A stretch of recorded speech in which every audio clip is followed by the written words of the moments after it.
बाद में पूछ क्लास के।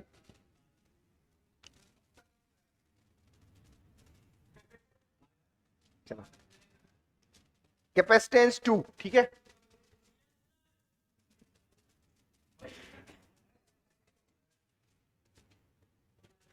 Type of capacitor, Kirchhoff's law, ये एनर्जी। इसमें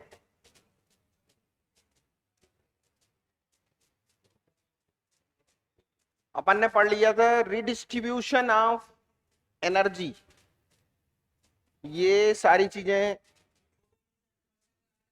पढ़ ली थी, ठीक है। और ये वाला एक क्वेश्चन सॉल्व कर लें अपन, ठीक है।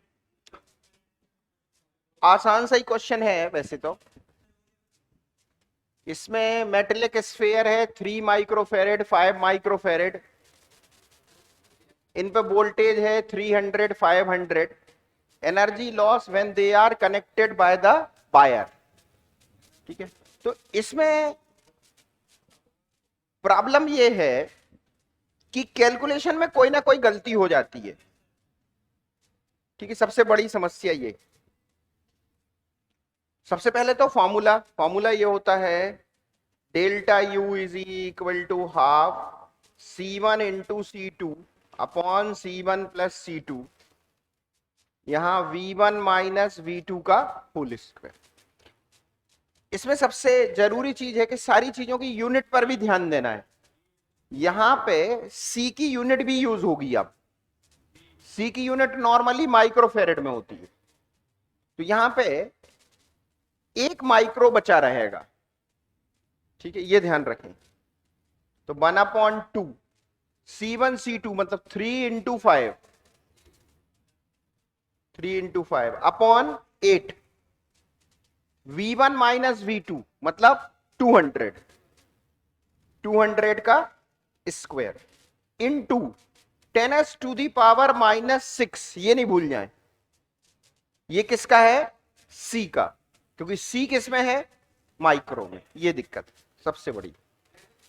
तो ये आखिरी पॉइंट गलत हो जाता है। ये माइक्रोफेरेड से, क्योंकि यहां पे देखो C1 into C2 C1 plus C2, तो 1 माइक्रोफेरेड तो कट जाएगा, लेकिन 1 तो बचेगा। अब देखो भाई कितना आ रहा आंसर, ठीक है। तो मतलब फॉर्मूला याद हो तो कोई परेशानी नहीं है, कर सकते हैं बस।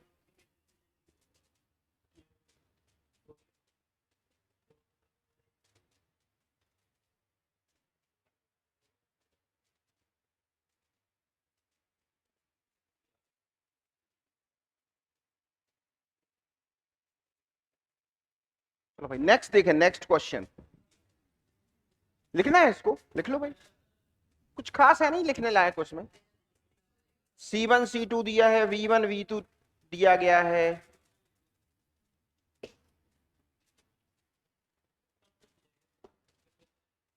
जल्दी हो जाएगा बस।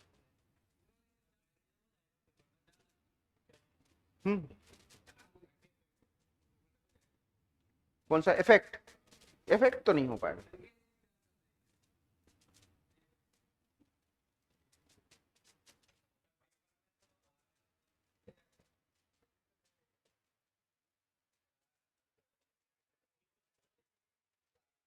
नहीं, आज पता करेंगे उसको।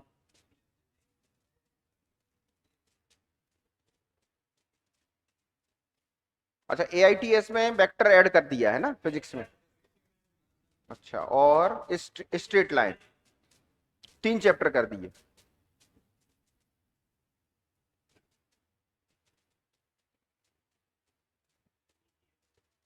चलो भाई देखें नेक्स्ट।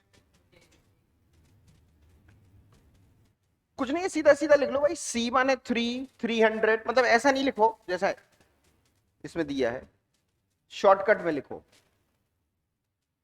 कंप्लीट ठीक से लिखने की जरूरत नहीं है ऐसे में, तो फिर बहुत टाइम खराब हो जाएगा। चलो भाई, तो देखो कुछ अजीब से क्वेश्चन भी नीट में आए हैं। जैसे मान लो ये एक स्फीयर है, इसकी रेडियस R है, चार्ज Q है, ठीक है। यहां पे एक दूसरा स्फीयर है, इसकी रेडियस है 1.5 आर, ठीक है। इस पे कोई चार्ज है क्यू डैश। अब क्वेश्चन में लिखा है कि इनको कनेक्ट करने पर आपस में कोई चार्ज फ्लो नहीं होता।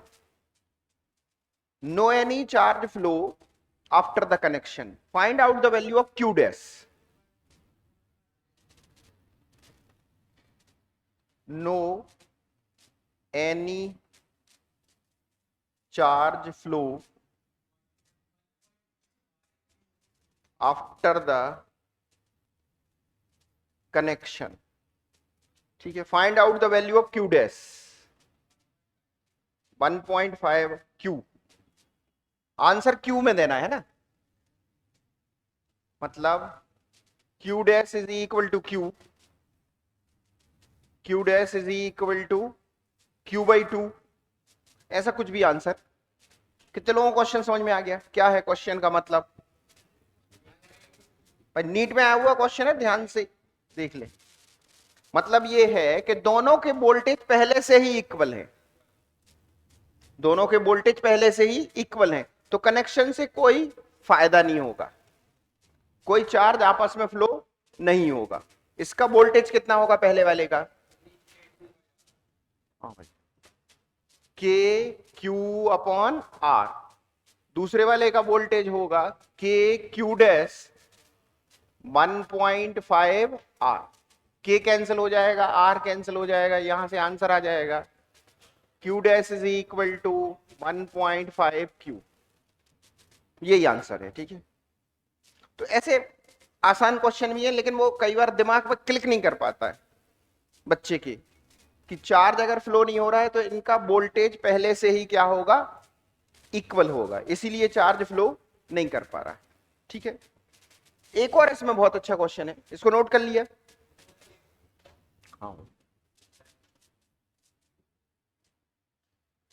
इसका जो सॉल्यूशन होगा वो होगा V1 is equal to V2।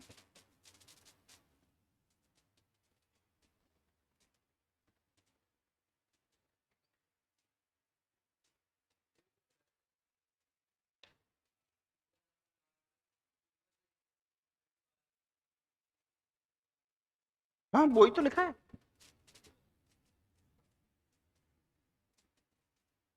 मतलब इनका पहले से ही वोल्टेज इक्वल है, ठीक है। एक और अच्छा क्वेश्चन है इसमें, नीट का ही। इसमें इस पे चार्ज दिया था प्लस क्यू, रेडियस है आर, जबकि इस पे चार्ज दिया था माइनस क्यू, रेडियस है आर, ठीक है। अब कनेक्शन के बाद एनर्जी लॉस क्या होगी? ठीक है, energy loss after connection, energy loss after connection, मतलब इनको जोड़ दें तो कितनी एनर्जी लॉस होगी? करें भाई सॉल्व।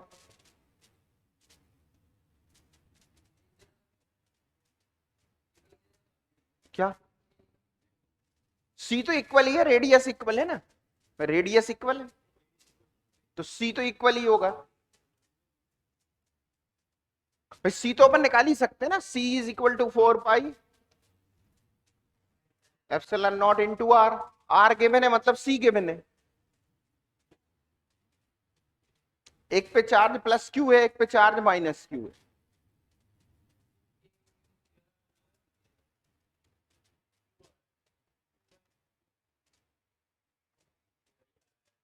तो देखो सबसे पहले तो आपको फॉर्मूला याद है, del U is equal to, कितने लोगों को याद है? Half C1 into C2 upon C1 plus C2, V1 minus V2 का स्क्वायर।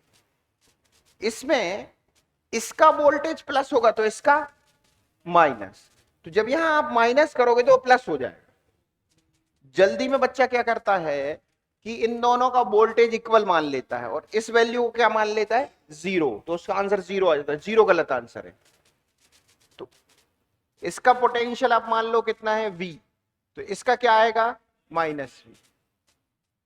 ठीक है, और C तो इक्वल है, तो आंसर आ जाएगा half C into C upon 2C, और यहां V minus minus V whole square.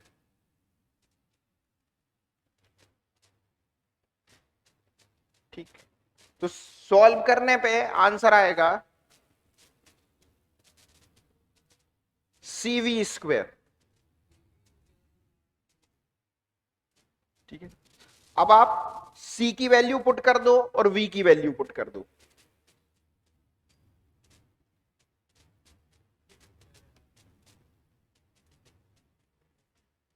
तो C की वैल्यू है 4 pi epsilon naught into R, है ना। V की वैल्यू कितनी है, 1/4 pi epsilon naught Q whole square. कितना आ रहा फाइनल, के क्यू स्क्वायर।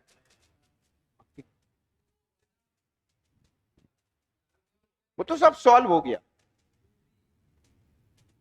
ये तो फाइनल आंसर है।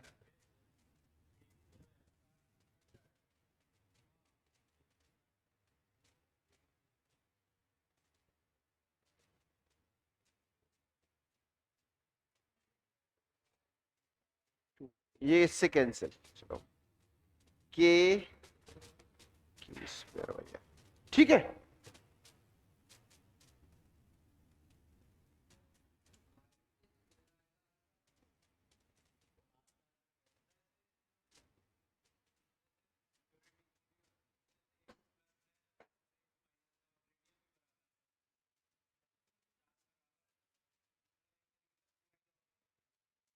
बहुत बढ़िया, इन्होंने बेहतरीन समझा है भाई।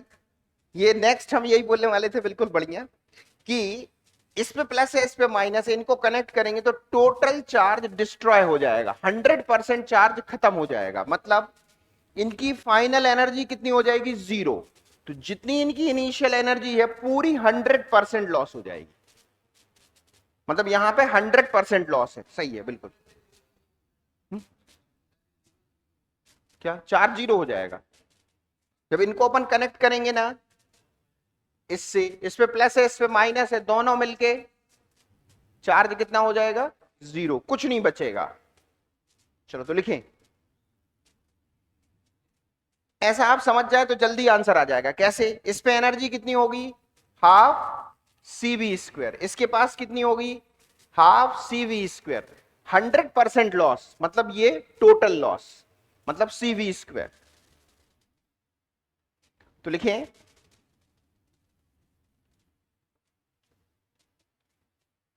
इसमें लिखें कि इन गिवन कंडीशन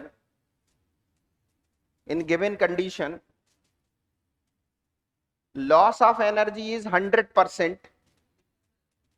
हाँ, in given condition loss of energy is 100%, means initial energy is equal to loss of energy. Means, फिर से, in given condition energy loss 100%, means initial energy is equal to loss of energy. ठीक है, and final charge on each sphere is 0, and final charge on each sphere is 0। तो इसमें दोनों पर final charge 0 हो जाएगा। ठीक है भाई।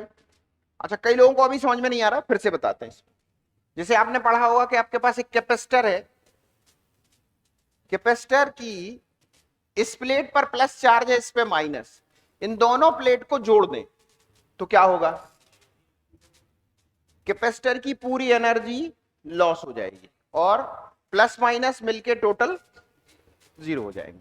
ठीक है, तो यही इस कंडीशन में हो रहा है। ठीक है भाई, चलो अब अपन को इसके बाद नेक्स्ट चीज समझनी है कि किसी भी कंडक्टर को आप कितना भी चार्ज नहीं दे सकते, उसको चार्ज देने की एक लिमिट है, उस लिमिट के बाद उसको चार्ज नहीं देते। वो लिमिट क्या है? ठीक है, चलो तो लिखें, limit of maximum charge on conductor.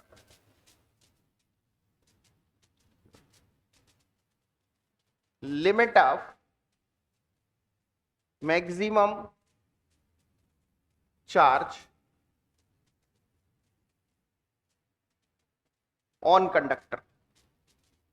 ठीक है, तो ये अपने पास एक कंडक्टर है, इसको अपन चार्ज सप्लाई कर रहे हैं। चार्ज सप्लाई करने से इसका पोटेंशियल इंक्रीज होता है। ठीक है, चार्ज इंक्रीज करने से पोटेंशियल इंक्रीज होता है। ठीक है, अब दिक्कत ये आती है, पोटेंशियल के इंक्रीज होने से इस स्पेस में जो इलेक्ट्रिक फील्ड है वो भी इंक्रीज हो जाती है। ठीक है, अब अभी तक साइंटिस्ट ने ऑब्जर्व किया है कि अगर इलेक्ट्रिक फील्ड की वैल्यू कहीं भी 3 × 10⁶ वोल्ट पर मीटर से ज्यादा हो जाए, ठीक है, तो जो अपने आसपास की एयर है वो खुद क्या बन जाती है? कंडक्टर। और चार्ज एयर में डिस्चार्ज होने लगता है, इसको कोरोना डिस्चार्ज कहते हैं। कभी भी अगर इलेक्ट्रिक फील्ड कितनी हो जाए? 3 × 10⁶ वोल्ट पर मीटर, तो एक नई समस्या आ जाती है कि एयर में क्या होने लगता है? Charge. Air as a conductor बन जाती है। माने फिर इतनी इलेक्ट्रिक फील्ड पर आप किसी भी आदमी को एयर की मदद से ही क्या कर सकते हैं? मार सकते हैं। नहीं ऐसा, इलेक्ट्रिक फील्ड से आदमी मर सकता है क्या? क्या?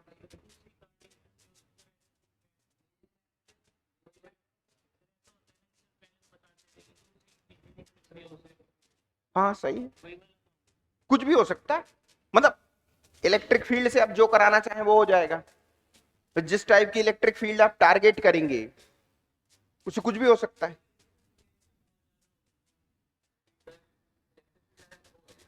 क्या?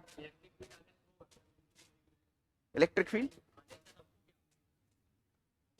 अपनी बॉडी में बहुत सारी दिक्कतें क्रिएट हो जाती हैं। सबसे मेन दिक्कत होती है अपना जो नर्वस सिस्टम है वो डिस्टर्ब होता है, उसमें जो नेचुरल वाइब्रेशन है वो डिस्टर्ब हो जाता है। तो उससे फिर भाई जैसे मान लो तुमने देखा हो कि किसी आदमी को अटैक आया हुआ है, तो फिर क्या करते हैं? यहाँ पे कुछ कैपेसिटर लगा के उसको वाइब्रेट करके बचाने की कोशिश करते हैं। हाँ, वो कैपेसिटर ही है एक्चुअली। ऐसे ही कोई अगर पागल वागल हो जाते हैं लोग तो उनको शॉक दिया जाता है, कई बार ठीक हो जाते हैं, कई बार और हो जाते हैं। ये भी सही है। ठीक है, चलो भाई तो लिखें,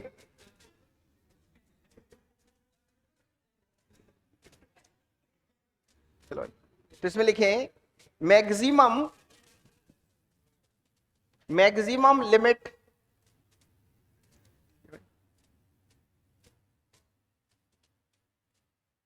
maximum limit of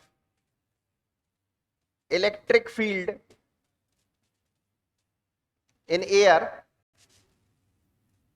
is equal to 3 × 10⁶ volt per meter.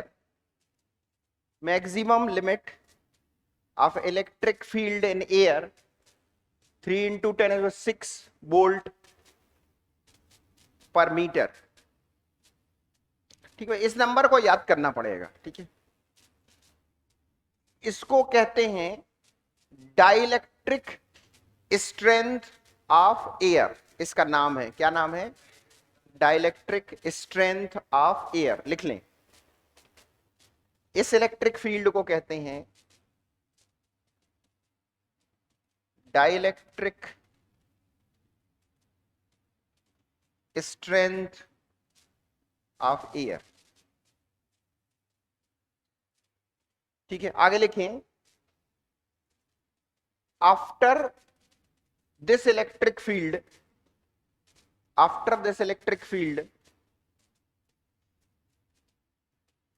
charge discharge in air, after this electric field charge discharge in air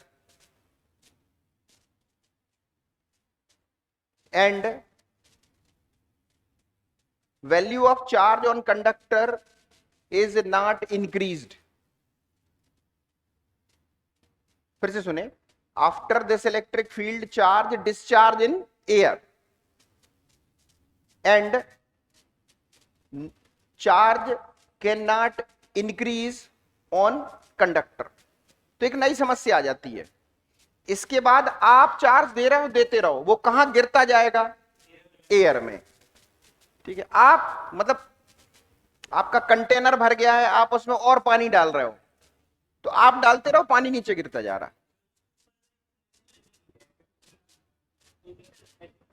capacitor नहीं, कंडक्टर है।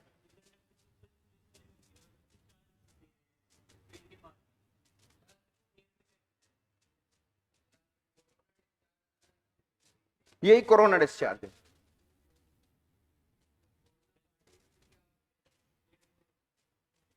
नाम रख दिया है कोरोना डिस्चार्ज, किसी साइंटिस्ट का नाम होगा, कोई उसे मतलब नहीं है। शार्प एज होते हैं जो, उनसे चार्ज जल्दी चला जाता है, क्योंकि वहां इलेक्ट्रिक फील्ड जल्दी हो जाती है। कितनी? 3 × 10⁶। चलो भाई, हाँ, तो चार्ज बढ़ जाएगा उसके ऊपर, मतलब लिमिट बढ़ जाएगी।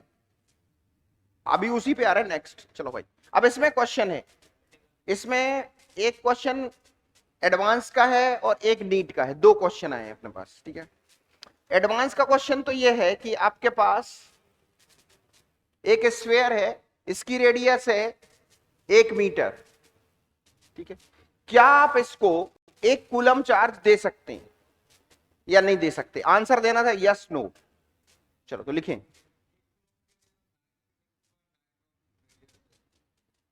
सही, तो मतलब नहीं दे सकते, नो। चलो भाई लिख लें, पहला क्वेश्चन लिख लें। इसमें लिखें, हाँ भाई, रेडियस है 1 मीटर, ये कंडक्टिंग स्फीयर है। ठीक है, ठीक है भाई।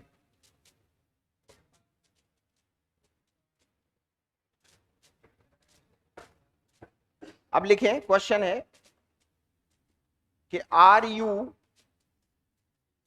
You give the 1 coulomb charge to sphere of radius 1 metre. Are you give 1 coulomb charge to radius of 1 metre. Answer आपको देना था यस नो। ठीक, तो अपन क्या करते हैं, इसका मैक्सिमम चार्ज कैलकुलेट करते हैं। कैसे मैक्सिमम चार्ज कैलकुलेट होता है? E is equal to 1/4πε0 Q/r²। तो अपन को Q मैक्सिमम तो नहीं पता, लेकिन अपन को पक्के से E मैक्सिमम पता है। E मैक्सिमम,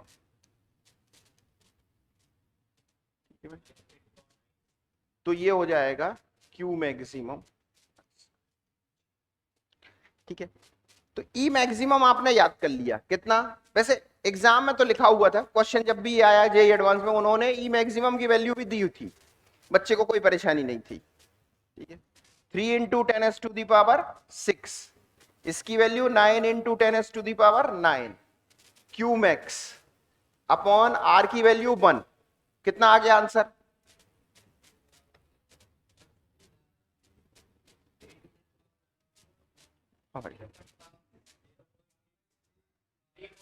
मतलब 1/3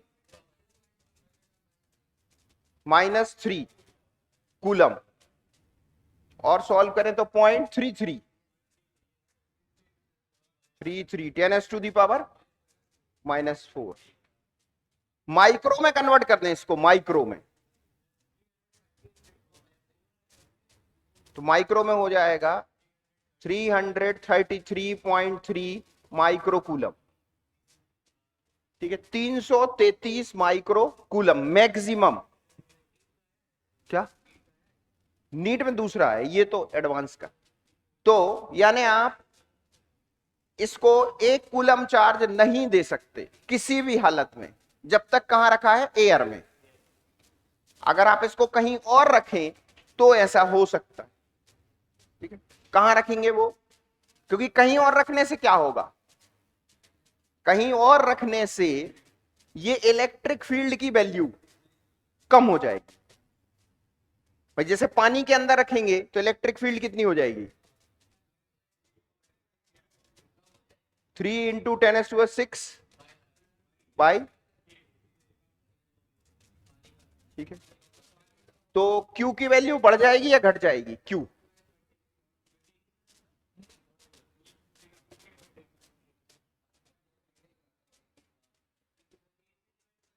Q बढ़ जाएगा घट जाएगा? Q दूसरे मीडियम में।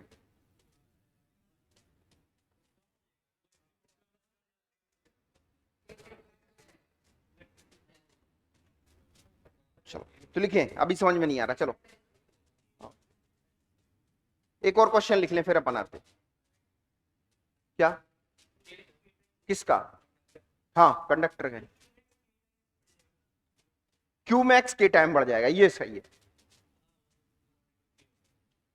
दूसरे मीडियम में जाने से क्यू मैक्स के टाइम्स बढ़ जाएगा, सी के टाइम्स बढ़ जाएगा, पोटेंशियल और इलेक्ट्रिक फील्ड के टाइम्स कम हो जाएगी।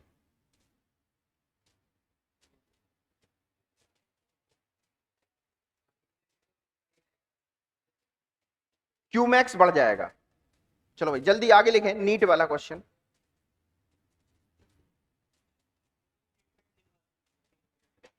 लिखा रहा पूरा, लिखा रहा पहले ये तो हो जाए पूरा फिर लिखा रहा। नोट कर लिया भाई इसको। चलो नीट का क्वेश्चन लिखें। नीट का क्वेश्चन है कि find out the maximum charge, find out the maximum charge on the conducting sphere of radius 1 centimetre.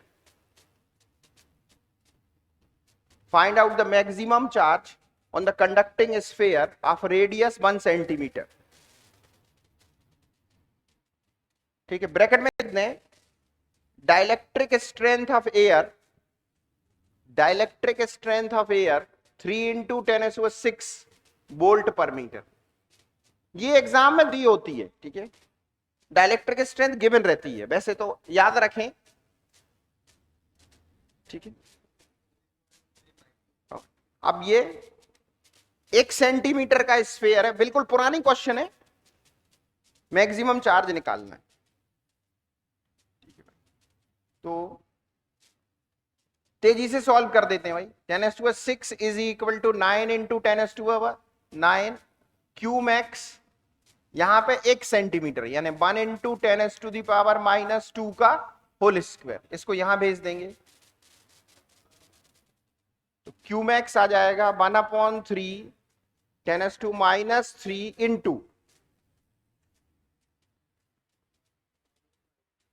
ये नंबर कितना हो जाएगा?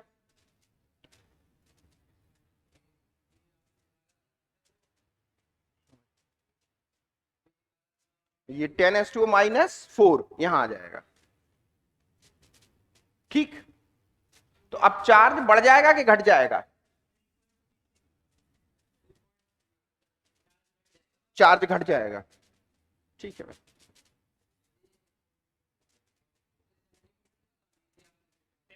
सेंटीमीटर में रेडियस दी गई है, क्वेश्चन में सेंटीमीटर में तो लिखा, क्या लिखा है? क्या? ये तो दी है, मतलब दोनों एग्जाम में दी थी, लेकिन अपन लोगों ने याद रख लिया आगे के लिए, नहीं दी हो तो याद रहे। अब नहीं भी याद हो तो वैसे तो एग्जाम में दी होती है, दिक्कत नहीं जा रही। क्या?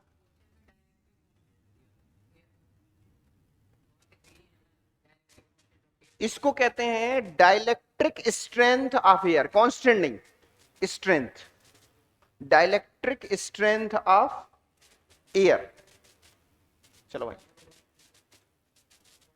अब लिखें इफेक्ट ऑफ के, ऊपर हेडिंग लिख दें इफेक्ट ऑफ डाइलेक्ट्रिक कांस्टेंट, ठीक है भाई। इफेक्ट ऑफ डाइलेक्ट्रिक कांस्टेंट के, ठीक है। तो डाइलेक्ट्रिक कांस्टेंट के से सबसे पहली चीज तो है कैपेसिटी का क्या होता है।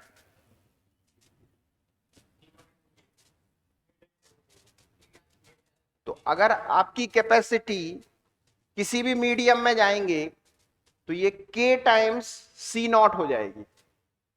पहली चीज तो इसको याद रखें, ठीक है। ये तो आपको समझ में आया नहीं आया, याद होना चाहिए कि कैपेसिटी हमेशा बढ़ जाती है, ठीक है। मतलब कुछ भी हो कैपेसिटी तो k टाइम्स होगी, ये तो पक्का है, ठीक है। क्यों होती है अभी थोड़ी देर बाद समझना है डिटेल में, ऐसा क्यों होता है, क्योंकि कैपेसिटर का कॉन्सेप्ट समझेंगे तो ये समझ में आ जाएगा। अब नेक्स्ट है कि चार्ज का क्या होगा, चार्ज इंक्रीज होगा डिक्रीज होगा। ये क्वेश्चन कॉम्प्लिकेटेड है कि चार्ज का क्या होगा, ठीक है। ये कंडीशन पर डिपेंड है, ठीक है। वो थोड़ी देर बाद डिटेल में डिस्कस अपन करने वाले हैं, ठीक है ना। अब इलेक्ट्रिक फील्ड का क्या होगा, इलेक्ट्रिक फील्ड के टाइम्स कम होगी कि इंक्रीज होगी, वोल्टेज का क्या होगा, ठीक है। तो ये सारी चीजें कंडीशनल है, ये कंडीशनल नहीं है, मतलब ये हमेशा सही है, नहीं आया समझ में, ये हमेशा सही है भाई, इसमें कोई डाउट आपको नहीं लेना है, ये समझ में आ गया। अब वोल्टेज का क्या होगा, इलेक्ट्रिक फील्ड का क्या होगा और चार्ज का क्या होगा, ये सब कंडीशनल है, ठीक है। अब वो कंडीशन क्या है वो आपको बतानी पड़ेगी, तब आगे की बातचीत होगी, ठीक है। कंडीशन ये है कि मान लो अगर आप जिस जगह में अपना एक्सपेरिमेंट कर रहे हैं उस जगह में वोल्टेज कांस्टेंट है तो कुछ और रिजल्ट आएगा, चार्ज कांस्टेंट है तो कुछ और रिजल्ट आएगा, ठीक है। तो उसमें डिपेंड करेगा, ठीक है। अब नॉर्मली क्या होगा, नॉर्मली कौन सी चीज कांस्टेंट रहती है,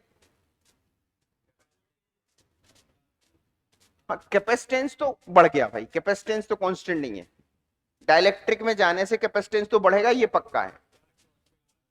चार्ज अगर कांस्टेंट है मान लो, आपने माना, तो फिर आप कह सकते हो कि वोल्टेज कम हो जाएगा, इलेक्ट्रिक फील्ड कम हो जाएगी, ठीक है। लेकिन वो कब सही है, जब चार्ज कांस्टेंट है, ठीक है। अगर वोल्टेज कांस्टेंट है तो फिर चार्ज के टाइम्स बढ़ जाएगा, ठीक है। तो ये पक्का है, लेकिन इसमें कोई कंफ्यूज होने की जरूरत नहीं है कि ये हमेशा क्या होगा, इंक्रीज होगा। अब बात आती है कि कैपेसिटर क्यों बनाया गया, क्योंकि चार्ज लीक हो रहा था, चार्ज क्या हो रहा था, लीक। तो अब इसका सोल्यूशन ढूंढा गया कैपेसिटर। चलो तो लिखिए भाई, कॉन्सेप्ट ऑफ कैपेसिटर, उसमें सारी चीजें समझ में आ जाएंगी। कॉन्सेप्ट ऑफ कैपेसिटर,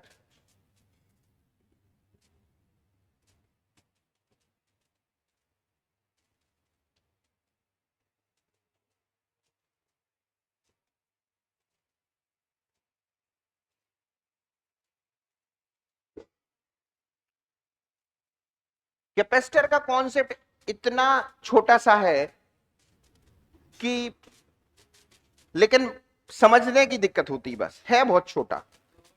जैसे अपने पास ये एक प्लेट है, ठीक है, इस पे अभी कोई चार्ज है Q, ठीक है। इसके बगल में आप एक कंडक्टिंग प्लेट रख दें, इस प्लेट के रखने से यहां पे चार्ज आएगा माइनस, यहां पे आएगा प्लस। इसका वोल्टेज पहले था मान लो 10 वोल्ट, तो अब क्या हो जाएगा, इंक्रीज डिक्रीज की उतना ही रहेगा। बिल्कुल गलत है, यही दिक्कत है, यहीं से दिक्कत है। इस प्लेट के आने से ये माइनस इसके वोल्टेज को मान लो 2 वोल्ट कम कर रहा है और ये प्लस 1 वोल्ट बढ़ा रहा है, तो टोटल वोल्टेज इसका आ जाएगा कितना, 9 वोल्ट। मतलब वोल्टेज इसका थोड़ा सा क्या हो गया, कम। चार्ज इंड्यूस, वोल्टेज तो कहीं से भी मिल सकता है। अब अपन ने पढ़ा है Q is equal to CV। अब यहां पे जो है V है ये थोड़ा सा कम हो गया, तो Q क्या हो जाएगा, बढ़ जाएगा। मतलब इसकी जो चार्ज कैपेसिटी है वो क्या हो जाएगी, बढ़ जाएगी। ठीक, अभी भी समझ नहीं आया है ना भाई, किसी बच्चे को कुछ भी समझ नहीं आया। हाँ भाई, जैसे मान लो ये चार्ज है Q, ठीक है भाई, और ये चार्ज अभी नहीं है, ये चार्ज अभी नहीं है, आप इस जगह पे हो पॉइंट P पर, तो आपका वोल्टेज होगा KQ/R। ठीक है, अब यहां पे एक माइनस चार्ज आ गया, ठीक है भाई, ये मान लो आपसे 2R डिस्टेंस पे है, ये R पर है, ठीक है, तो अब वोल्टेज कितना होगा इस जगह का, अब इस जगह का वोल्टेज होगा KQ/R प्लस माइनस KQ/2R। तो कैलकुलेशन के बाद आंसर आएगा KQ/2R। तो इस माइनस के सिर्फ आने से इस पॉइंट P का वोल्टेज क्या हो गया, कम हो गया। इसका मतलब यह है कि आपके पास अगर पॉजिटिव चार्ज है और आप सामने कौन सा चार्ज रख दें, नेगेटिव, तो पॉजिटिव वाले का वोल्टेज बेचारे का क्या हो जाएगा, कम हो जाएगा, और जैसे ही उसका वोल्टेज कम होगा तो उसकी कैपेसिटी बढ़ जाएगी। ठीक, तो बच्चे को यह समझ में नहीं आता कि एक्चुअल में सिर्फ देखने से कैपेसिटी कैसे बढ़ गई। बच्चा सोचता है कैपेसिटी बढ़ाने के लिए तो जगह ज्यादा चाहिए, यहां जगह ज्यादा नहीं चाहिए, यहां तो प्लेट यही है, यही प्लेट है, बस इसके सामने एक ऐसी प्लेट आ जाए, तो इससे इसका वोल्टेज अगर पहले 10 वोल्ट था और अब जो है 8 वोल्ट हो गया, तो इसकी कैपेसिटी पहले के कंपेयर में क्या हो गई, बढ़ गई। इसी सिस्टम को कहते हैं कैपेसिटर। तो कैपेसिटर इसीलिए बनाया गया था कि उतनी ही जगह में हम पहले से ज्यादा चार्ज क्या कर सकें, स्टोर कर सकें। ये कॉन्सेप्ट है कैपेसिटर। ठीक है, तो एकदम क्रिस्टल क्लियर नहीं हुआ है, ठीक है। हाँ भाई, क्या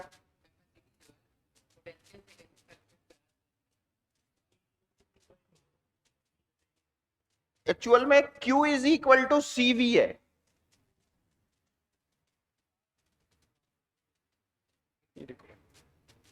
Q is equal to CV, ठीक है।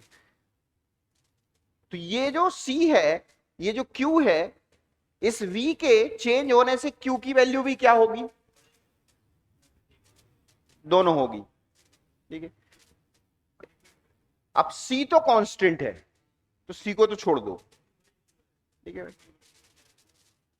अब अगर आपने इसको क्या किया, इसको कम कर लिया, इसको आधा कर लिया, किसको, V को, तो आपका Q हो जाएगा Q dash is equal to C into V/2। मतलब आपका Q कितना हो गया, आधा हो गया, ठीक है। इसका मतलब यह है अब आप इसमें और चार्ज रख सकते हो, जो जगह है उसी जगह में एक्स्ट्रा चार्ज अब आप क्या कर सकते हो, स्टोर कर सकते हो, ठीक है। तो इसका मतलब है आपकी कैपेसिटी क्या हो गई है, इंक्रीज हो गई, ठीक है। चलो भाई, तो लिखें, तो थोड़ा समझ में आया, थोड़ा नहीं भी आया, कोई दिक्कत नहीं है। तो उसमें लिखें कैपेसिटी, सॉरी कैपेसिटर, कैपेसिटी तो हो गया, capacitor is the system, capacitor is the system of two conductor, capacitor is the system of two conductor, they have equal and opposite charge. Capacitor is the system of two conductor, they have equal and opposite charge.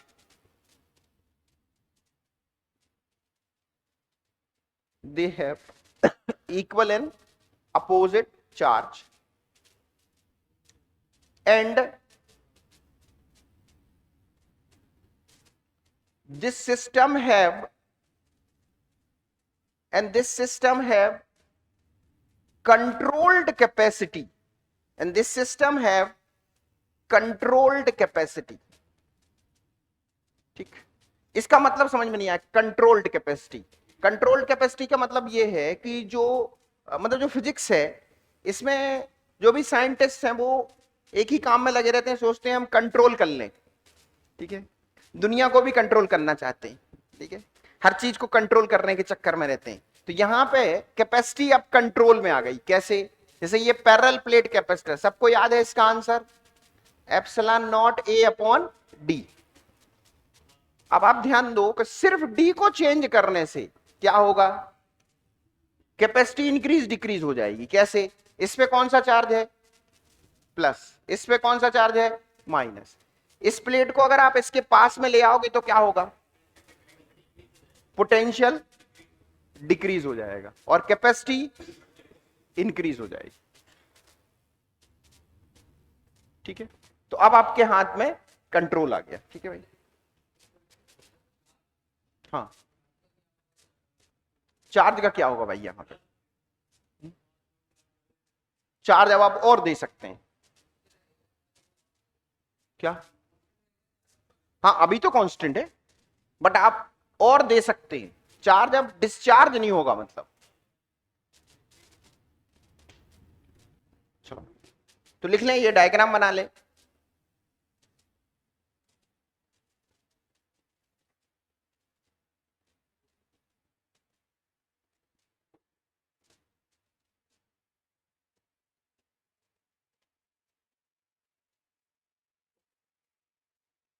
अगर इस जगह पे आप D को decrease करेंगे, वो we increase हो जाएगा, सॉरी बी डिक्रीज हो जाएगा और सी इंक्रीज हो जाएगा।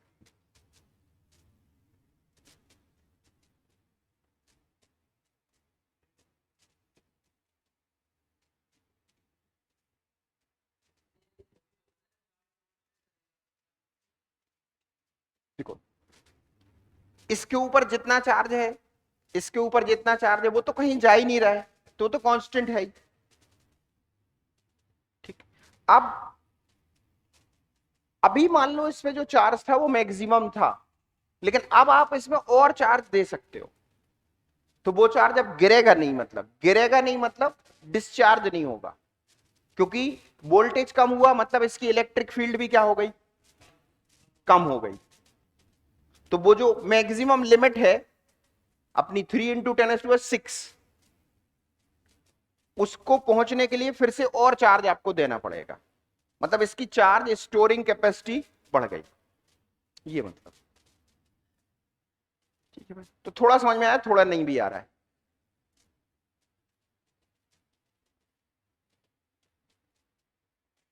चलो तो अब लिखें अपन,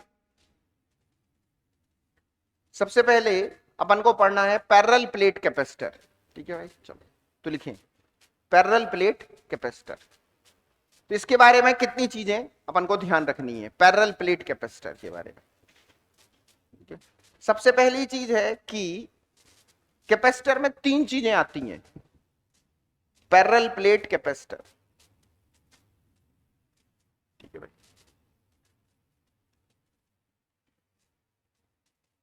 पैरेलल प्लेट कैपेसिटर,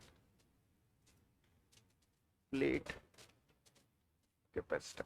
ठीक है, इसमें 3 चीजें हैं, Q = CV। ठीक, सबसे पहली चीज है कि Q क्या है, ये बच्चे को समझ में नहीं आता। Q charge on any one plate, क्योंकि दोनों, एक प्लेट पे प्लस होता है, एक पे माइनस, टोटल चार्ज कैपेसिटर पे 0 होता है, लेकिन फिर भी अपन Q का यूज करते हैं। तो Q किसका चार्ज है, किसी भी एक प्लेट का, मतलब कैपेसिटर एक्चुअल में तो ऐसा होता है, इस पे प्लस होता है, इस पे माइनस, इस पे अगर प्लस क्यू है तो इस पे कैसा होगा, माइनस क्यू। तो किसी का भी चार्ज यहां पे यूज कर सकते हो, उसका मैग्नीट्यूड है ये। यहां पे प्लस माइनस कभी यूज नहीं होगा, प्लस ही यूज होगा। मतलब v क्या है, v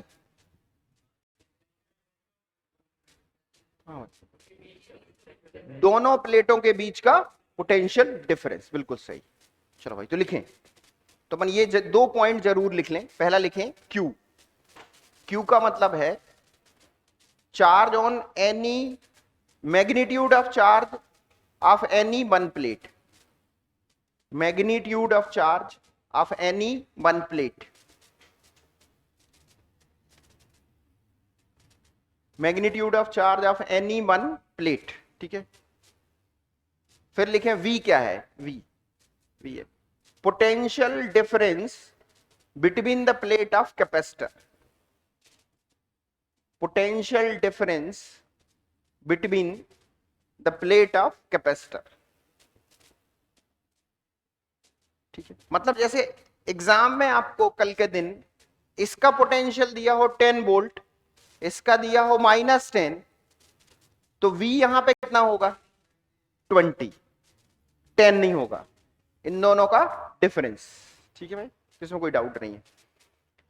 और C तो अपन समझ गए कैपेसिटी, C का तो फॉर्मूला सबको पता ही है, C is equal to epsilon naught A by D।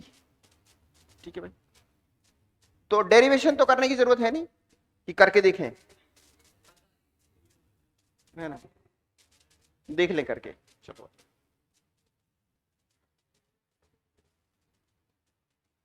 Derivation करने से सबसे बड़ा फायदा यह होता है कि आपको जो कॉन्सेप्ट है वो एकदम क्लियर हो जाता है पूरी तरीके से।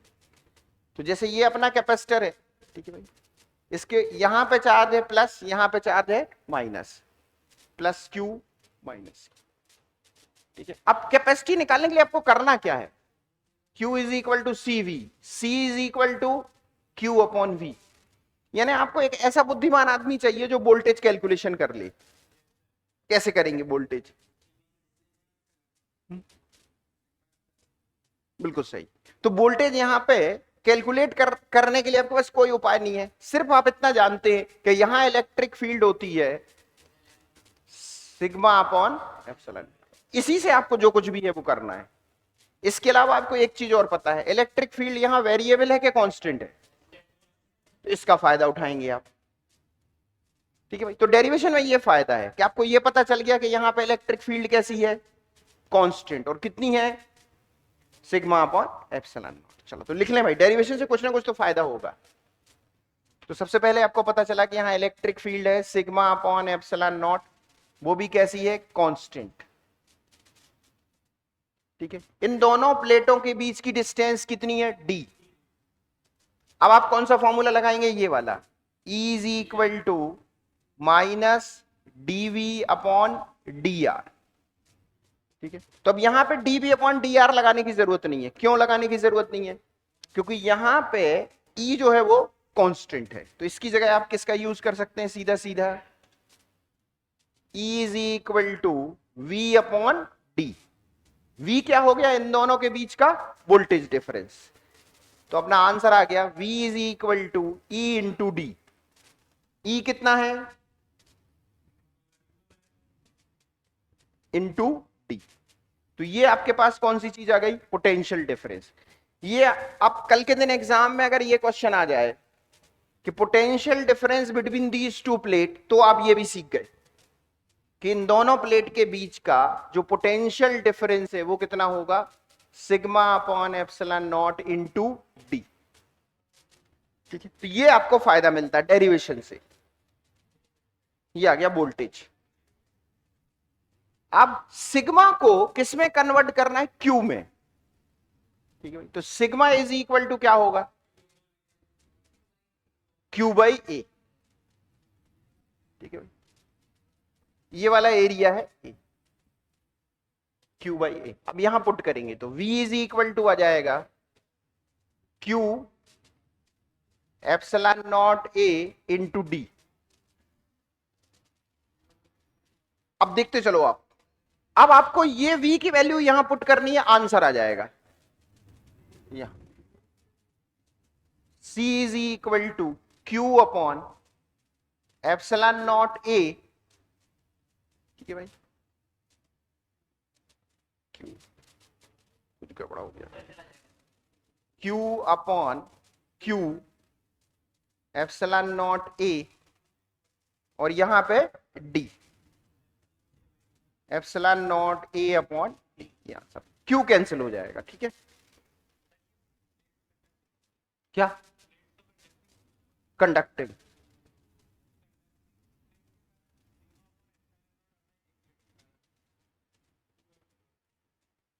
हाँ सही है, बिल्कुल सही।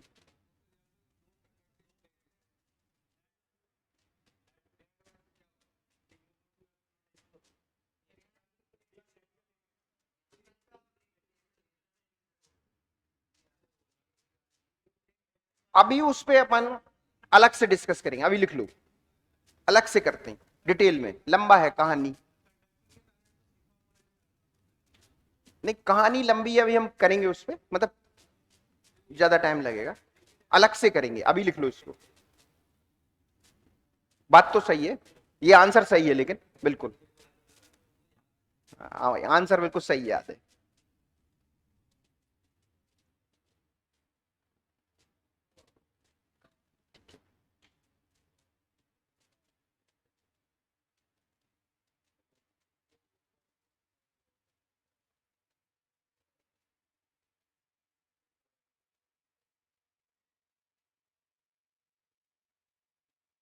ठीक है चलो भाई, नोट कर लिया।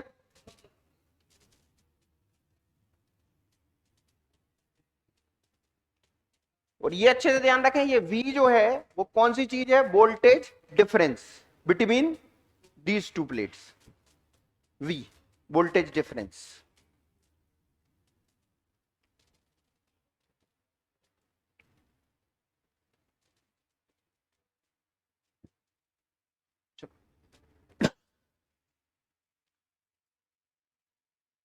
अब इसमें से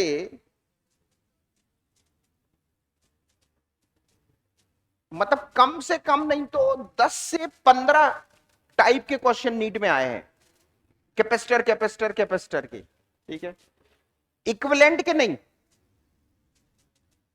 इसी टाइप के। तो वो सारे क्वेश्चन अपन देख लेते हैं। पहला क्वेश्चन है इसमें, सबसे पहला क्वेश्चन है, उसका आंसर याद भी होना चाहिए अपन को, कि कैपेसिटर की दोनों प्लेटों के बीच कितना अट्रैक्शन फोर्स लगता है, सबसे ज्यादा तो ये आया है, ठीक है। इसके दो आंसर हैं, दोनों ही आंसर नीट में अलग अलग टाइम, सही है बिल्कुल। चलो तो लिखें भाई, इसमें लिखें, ऊपर हेडिंग लिख दें, attraction force between the plate of capacitor, attraction force between the plate of capacitor, attraction force between the plate of capacitor। तो ये कैपेसिटर, इस प्लेट पर चार्ज है प्लस सिग्मा और इस पे है माइनस, ठीक, चलो भाई, प्लस सिग्मा माइनस सिग्मा। तो अपना तरीका क्या था फोर्स निकालने का, F is equal to q into E.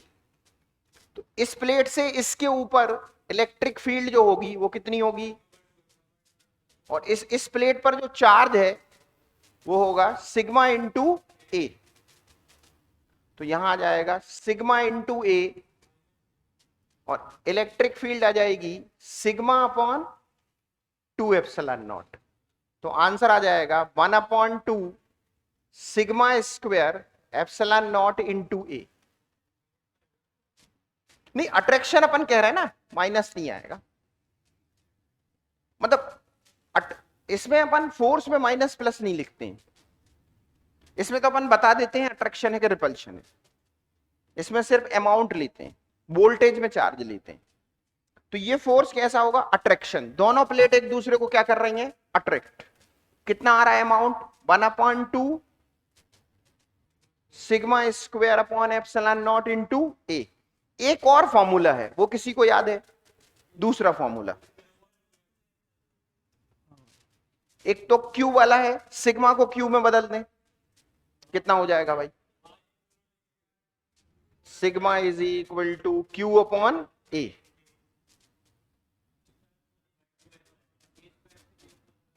One upon two q square epsilon naught A square into A. तो एक ए कैंसिल हो जाएगा।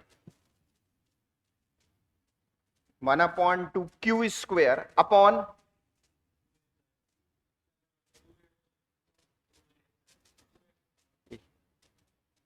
ठीक है भाई,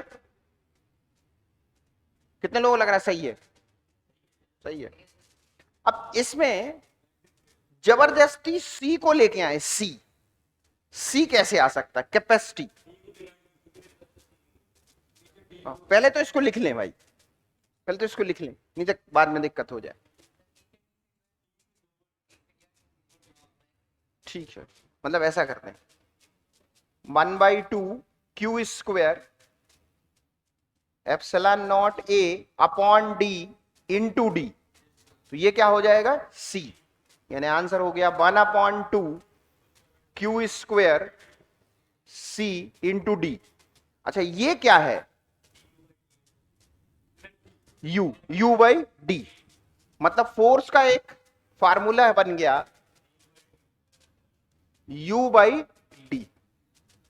ठीक है, इससे आप दो फॉर्मूले और बना सकते हैं। मतलब एक लिख सकते हैं half CV square upon D, और एक और क्या लिख सकते हैं? Qv by D, half qv upon D. ठीक है, तो ये सारे आंसर सही है। तो मतलब इतने सारे आंसर हो गए फोर्स के।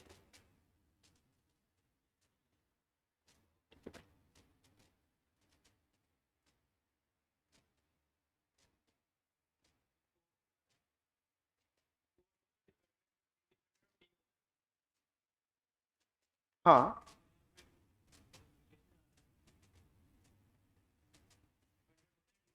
तो ये सब भी वेरिएबल है ना?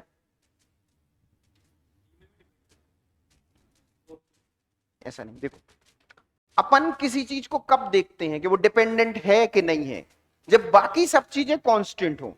जैसे यहां पे सिग्मा कांस्टेंट है, एप्सिलॉन कांस्टेंट, तो अपन कह सकते हैं कि force depend on area.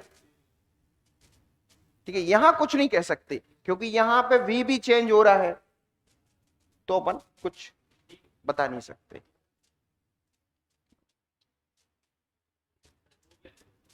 Note कर लिया भाई? अब देखो इसमें बहुत अच्छी चीज एक और है, वो ये है कि अगर इस ए को यहां ट्रांसफर कर दें, यहां इस ए को यहां ट्रांसफर कर दें, तो इसको क्या कहते हैं? Electric pressure. क्या नाम है इसका? Electric pressure. ठीक है, सुना है नहीं सुना? Electric pressure, force upon area. Electric pressure के साथ एक और शब्द आएगा, उसको कहते हैं energy density.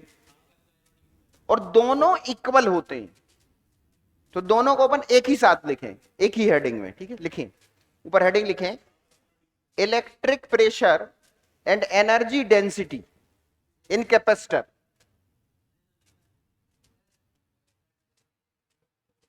Electric pressure energy density.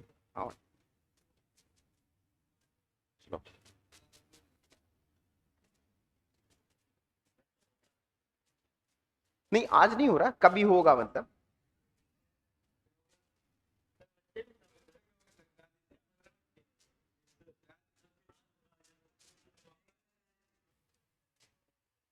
Epsilon naught ए।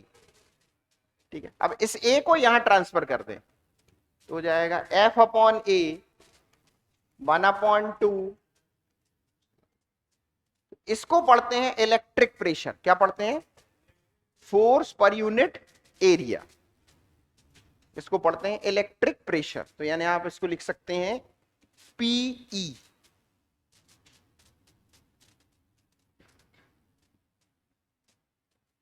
अब इसको अगर इलेक्ट्रिक फील्ड में लिखना चाहें तो कैसे लिख सकते हैं? इलेक्ट्रिक फील्ड कितनी होती है कैपेसिटर के बीच में? Sigma upon epsilon naught. तो यहां से सिग्मा की वैल्यू आ जाएगी E इंटू एप्सिलॉन नॉट, यहां पुट कर देंगे तो E square epsilon not square upon epsilon naught, तो आंसर आ जाएगा 1/2 एप्सिलॉन नॉट E स्क्वायर। ठीक है,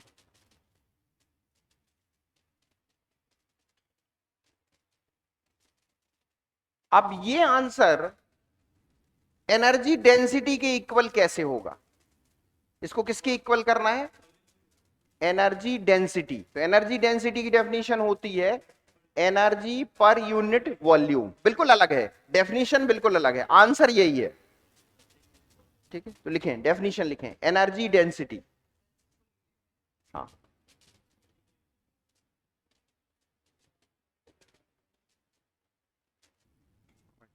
प्रेशर की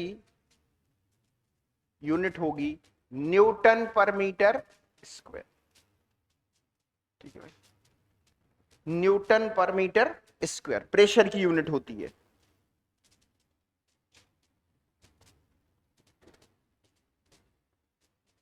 ठीक, चलो लिखें, आप नोट कर लिया भाई। Energy density, next energy density.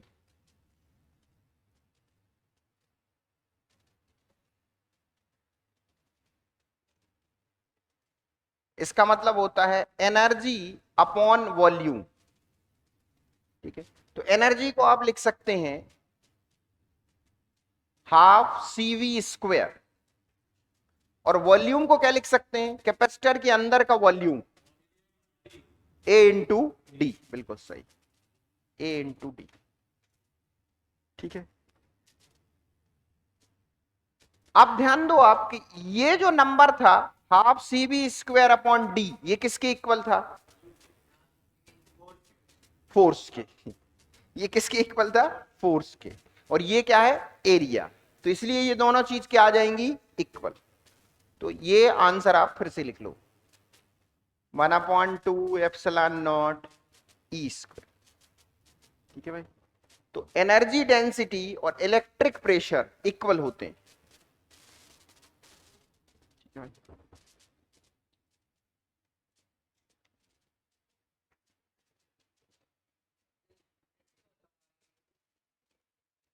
Unit तो लगाएगी, डायमेंशन एक ही आ जाएगी, लेकिन इसकी यूनिट आ जाएगी joule per metre cube.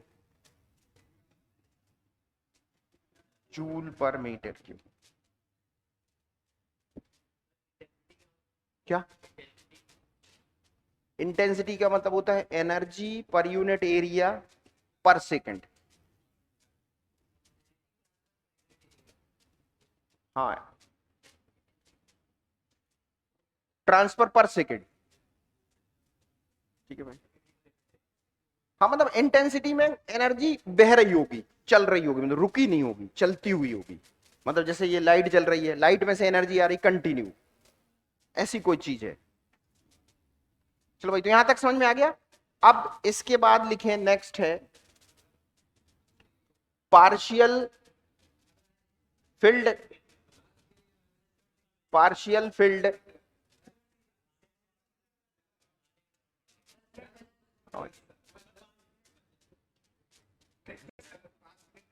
10 minute है, चलो भाई लिखो, 10 मिनट में तो हो